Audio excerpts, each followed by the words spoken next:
Jadi nomor satu adalah COVID akan ada selamanya sampai akhir zaman. Itu kira-kira informasi yang akan dimulai dengan pernyataan hari ini. Jadi COVID akan ada sampai akhir zaman karena yang namanya virus ini sejak dulu juga sudah ada gitu ya. Nah, beberapa mungkin sepakat bahwa COVID yang kali ini adalah di enrich atau diperkaya. Terlepas nanti teori konspirasinya, teman-teman sendirilah yang nanti bisa memutuskan apakah ini memang deadly, mematikan atau tidak. Tetapi dunia kacau balau dengan adanya COVID. Nah,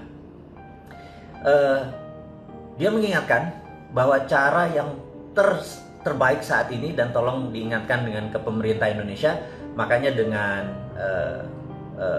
IG Live hari ini saya juga menyempatkan untuk menghimbau dan mengajari mungkin, karena ini saya diajari juga dari dia untuk bagaimana menyelesaikan COVID supaya kita dalam posisi menang. Damai itu sebenarnya kata yang saya tidak suka, karena kita berdamai sementara makhluk itu yang namanya COVID dia nggak berdamai. Jadi kitanya berdamai, kitanya kasih bendera putih, dia tetap nyerang kita, dan ini membuat kita menjadi tidak aware gitu ya. Nah, saya tidak ingin ini terjadi berlama-lama. Saya ingin memanfaatkan kesempatan hari ini untuk menyelesaikan COVID once for all.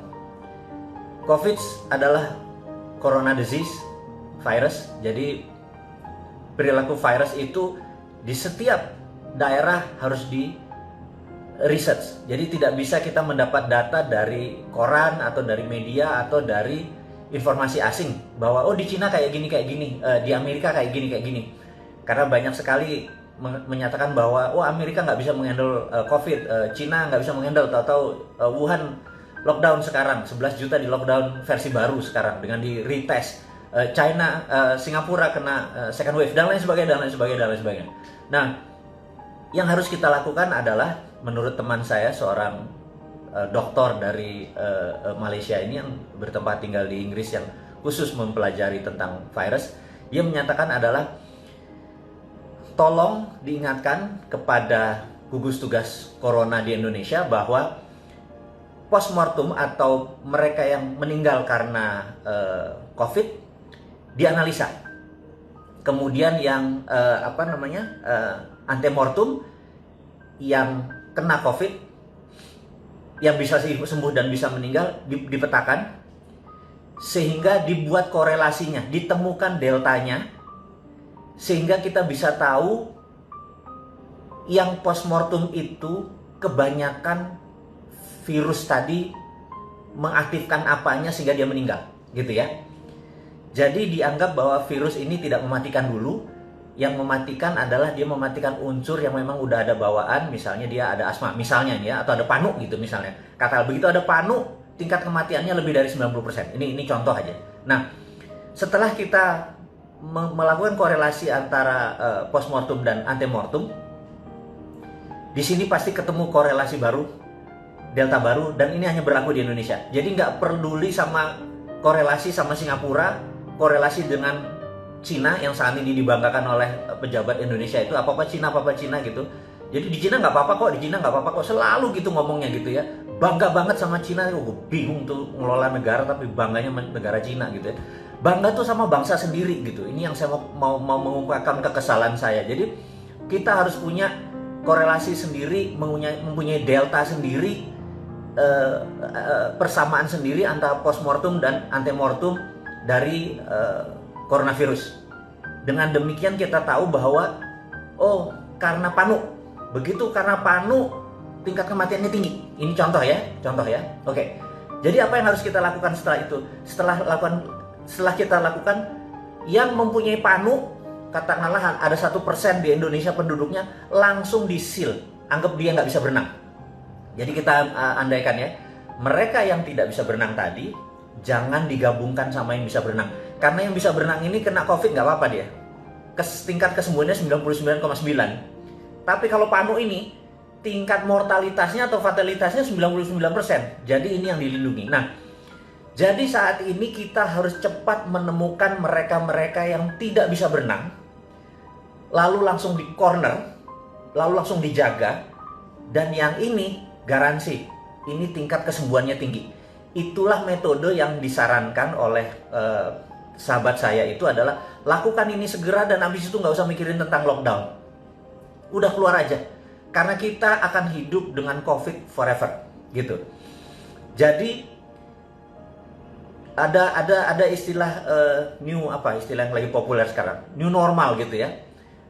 New normal tuh kalau ditanya apa sih new normal, Anda pasti bingung new normal tuh apa aja.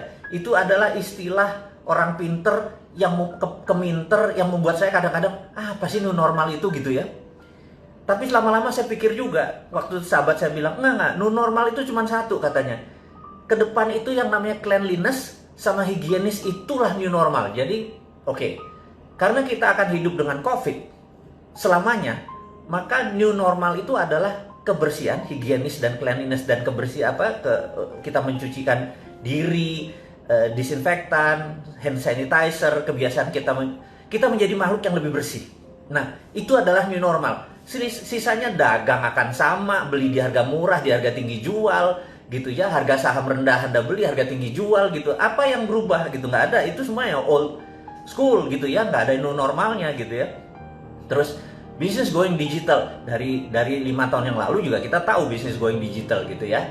Terus ada yang bilang new world order. Nah itu nanti Mas Hasbi sabar, tentang new world order kita akan turun tangan sendiri. Jadi kita sepakat bahwa COVID akan hidup sama kita selamanya, dan kita minta pemerintah sekarang menemukan delta yang baru, kausalitas yang baru, di manakah yang membuat orang-orang yang tidak bisa berenang itu cepat diketemukan. Jadi orang-orang yang punya, ini cuma istilah, nggak bisa berenang, yang sisanya bisa berenang gitu ya. Karena kalau sekarang semuanya di lockdown, yang bisa berenang juga bisa mati. Matinya bukan karena COVID, tapi matinya karena ekonomi gitu ya. Nah, kita nanti akan sampai ke sana. Kemudian berita COVID kita selesaikan dulu supaya jangan lama-lama. Udah bosan kita ngomong tentang COVID. Yang kedua adalah informasi menarik, karena saya adalah orang geopolitik, geostrategik. Jadi informasinya harus ngagetin teman-teman semua. Apa yang akan saya informasikan? Dubes Cina di Israel diasasin.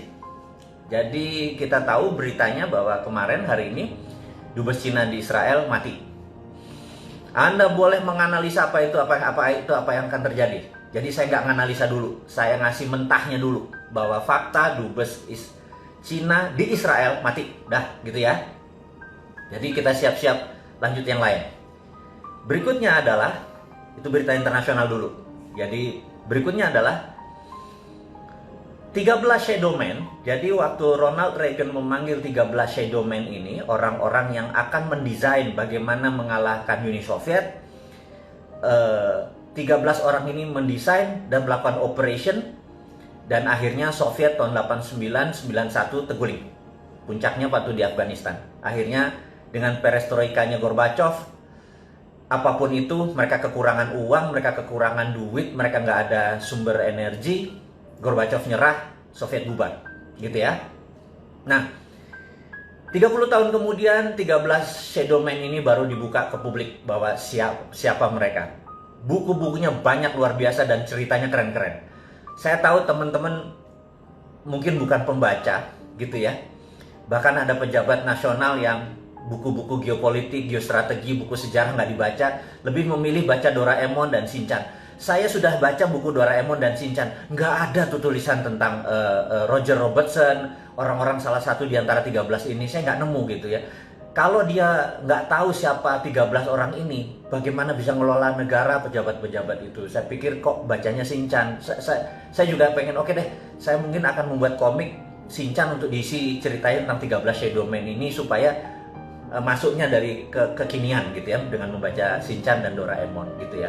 Nah mungkin karena ini bukunya bahasa Inggris, sangat sedikit sekali orang Indonesia yang suka buku bahasa Inggris, apalagi geopolitik, sehingga hal-hal seperti gini mereka bilang, untuk apa sih, what's in it for me, untungnya buat gue apa gitu ya. Toh ada si Bosman yang bakal ceritain, it's a good point gitu ya. Ya sudah, saya aja yang cerita gitu ya. Jadi 8 dari 13 shadow man itu ternyata masih hidup gitu ya. Saat ini mereka seminggu terakhir setiap hari ada di Oval House, ada di West Wing, ada bertemu dengan Trump. Nah ini yang saya mau menceritakan adalah kira-kira apa ya yang akan mereka desain. Mereka mau ngapain? Kita tahu bahwa Trump adalah nasionalis, lawannya dia adalah Republikan, di mana saat ini lawannya adalah Demokrat, dia adalah Republikan. Partai Demokrat saat ini mepet dengan globalis atau terbalik. Globalis, Anda harus ingat ya, globalis adalah sebuah makhluk, sebuah kelompok, anggap aja dia virus, yang uang itu tidak beragama dan tidak bernegara, dia bisa bayar siapapun, dia borderless di mana-mana, dan mereka ini mengendalikan 60% perekonomian dunia, hanya 1% manusia ini. Jadi mereka adalah swasta. Nah, globalis ini adalah oportunis. Mereka selalu hidup seperti nempel, seperti ada inangnya gitu ya. Kemarin mereka nempel di Partai Demokrat. Dan ini saya harus menceritakan dulu. Jadi di zaman Reagan dan dilanjutkan dengan George Bush senior, negara Amerika dikelola itu persis seperti ngelola Cold War dengan strategi perang dingin. Jadi di dunia Cold War yang perang adalah intelijen. Jadi benar-benar perangnya itu adalah bukan perang kombatan saja, perang nuklir saja, tetapi perang intelijen. Jadi dunia spy, dunia seperti James Bond itu benar-benar lagi jaya-jayanya gitu ya. Kalau saya James Bond zaman modern, James Bond saya adalah penjaga masjid dan tukang kebon. Jadi itu beda dikit lah sama James Bond yang ganteng-ganteng itu.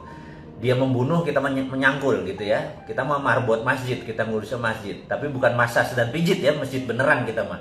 Bukan masjid massage dan pijit, keterlaluan loh kalau massage dan pijit. Oke. Jadi mereka ber-13 itulah yang mendesain rubuhnya Soviet. Dan mereka sekarang dipanggil, 8 orang masih hidup, usianya paling muda 74 tahun, yang tua ada 88 tahun, mereka masih gagah. Apa yang mereka desain? Mereka ini anti globalisasi, mereka anti Wall Street. Karena itu jangan kaget begitu Trump menyatakan akan menutup Wall Street. Gila nggak tuh? Nah, teman-teman mungkin bingung. Ini Trump ini presiden kayak apa sih gitu ya?